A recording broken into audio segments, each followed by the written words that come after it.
After losing to the worst team in basketball, the Timberwolves have now beat the 4-seed Pelicans, 2-seed Grizzlies, and now 3-seed Kings for 3 straight wins. They get the 7-point win at home, and it's a game that was kind of a chapter of who's going off at the time. Started off with D'Angelo Russell, makes the Wolves' first 2 baskets, both being threes, and he would be 7 of 7 from 3 in the first half, 8 of 8 in total, and he has the 3rd best shooting percentage in January from 3. The other 2 that are above him were actually in this game as well. Keegan Murray's number 1, Harrison Barnes is number 2. D'Angelo Russell's really the only one that was shooting the ball well of that crew. However, it would only be for 1 half because he did not make another field goal in the second half after a blistering start. Wolves shot the ball extremely well in the first half, shooting the ball over 52% from 3 and the floor. However, they would still end up trailing, even holding the Kings to far worse percentages from both of those metrics, because they had 11 first half turnovers, which would be a problem through the entire game,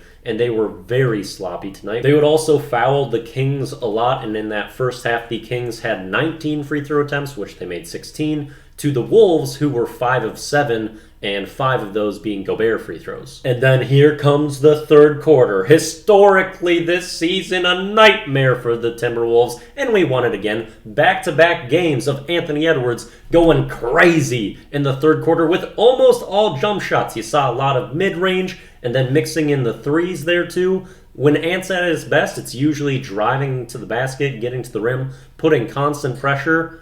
Nah, he is just hitting jumper after jumper today. It was really kind of hero ball, especially in that third quarter from Ant. Not really involving many others into the offense, our role players. And even though D'Lo had that huge scoring first half, the way to give him more involvement really probably wasn't him running the pick and roll. Because how they were guarding that, they would put a ton of attention on the ball handler, D'Angelo Russell. So he would have to give it up usually to Gobert, who would only get a short roll, so he's about at the free throw line, where he's not a threat. So if he gets the ball, he's just going to have to pass it, try to find an open shooter. Or D'Lo's predicting the person that's rotating to stop Gobert from getting a layup to get the ball to that open shooter. And on a night where not many role players for the Wolves are stepping up, it just kind of puts us in a bind because it's not going to be the ball handler that's scoring, and it's not going to be Gobert getting a dunk, so it's going to have to be one of our perimeter players making a play that just wasn't really happening from most of the guys tonight. So it would have been better to see maybe Kyle Anderson, who can certainly distribute the ball, take a little bit more of that pick and roll responsibility, or maybe run some sets, maybe have some off-ball movement, something that this Timberwolves team thinks is not something they can do, apparently. And Kyle Anderson would pick things up a little bit, but struggled early on. Also had 3 fouls with 8 minutes left in the second quarter. I didn't mention that. He fouls a ton. He's always going for steals and blocks, so he picks up a lot of fouls doing that as well.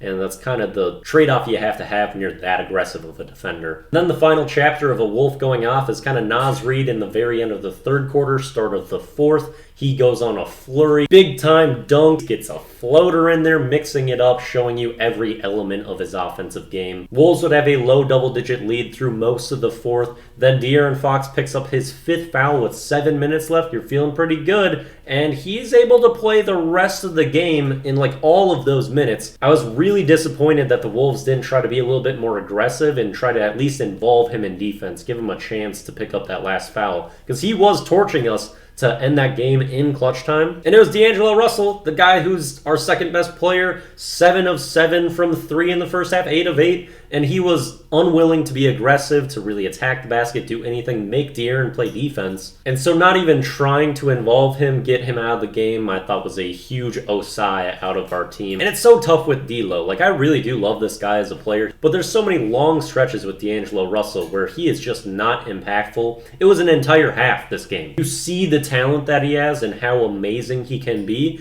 and then you just miss it for so long that it can be hard to justify kind of the value he has in his contract. It's a similar thing with Gobert too, who I thought was a good presence today, played a good game, was nice on defense, drew a lot of fouls and did what he could on offense, but he could not stop Sabonis whatsoever. Anytime they were in a one-on-one situation, Sabonis bullied him and absolutely dominated that matchup. And even like peak Gobert, there's a lot of scenarios where he is unideal, and so when you have those max level players, when there's large deficiencies in their game and large parts of the game that they're not going to be great players for you, it's really detrimental to kind of the structure of a full team. It also makes it just harder to be a superior of them at times, because I love a lot of things that both D'Lo and Gobert do, but then there's so many stretches where they're not bringing it, and it just is rough for the organization and rough to watch. Speaking of rough to watch, how the Timberwolves ended that game. They tried to lose in the last couple minutes, it felt like. Like, we had 4 unforced turnovers in the last 90 seconds. Coming off of a technical foul by D'Angelo Russell, by the way. We were up by like 9 with 90 seconds left.